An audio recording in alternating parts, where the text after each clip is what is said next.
America వాళ్ళు రాసిన self help పుస్తకాలు, పర్సనాలిటీ డెవలప్మెంట్ పుస్తకాలు ఉంటాయి చూసారా, అవి చదివి ఇండియన్ కల్చరల్ కాంటెక్స్ట్ ని దృష్టిలో పెట్టుకోకుండా వాటిని అప్లై చేయాలి అని చూసారనుకోండి, జీవితం చల్లాచెదరు అయిపోతుంది. మీ లైఫ్ లో ఎవరైనా టాక్సిక్ పీపుల్ ఉంటే, నసగాళ్ళు ఉంటే, అమెరికా వాడు ఇచ్చే సలహా ఏంటి? సెట్ బౌండరీస్ సెట్ చేయండి. టాక్సిక్ పీపుల్ ని మీ లైఫ్ లోకి ఎంటర్ అవ్వనివ్వద్దు. ఇదే కదా ఇండియాలో టాక్సిక్ పీపుల్ ఎవరు? నసగాళ్ళు ఎవరు? మీ గ్రోత్ ని ఆపేసేది ఎవరు?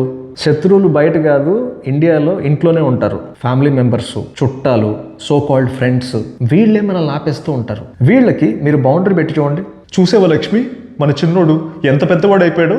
అరే, నువ్వు అర్జెంటుగా ఇంట్లోంచి వెళ్ళిపోయి కావాల్సిన బౌండరీస్ పెట్టుకోనన్నా, నిన్నెవరు ఆపరు, వెళ్ళు నాన్న వెళ్ళు, ఇలా చెప్తారు. అమెరికాలో హైపర్ ఇండిపెండెన్స్ ఉంటుంది, ఇండియాలో హైపర్ డిపెండెన్స్. పేరెంట్స్ మీద మీరు డిపెండ్ అవుతారు, రిలేటివ్స్ మీద డిపెండ్ అవుతారు, మీ ఫ్రెండ్స్ మీద డిపెండ్ అవుతారు. అక్కడ ఎవరి బతుకు వాళ్ళదే.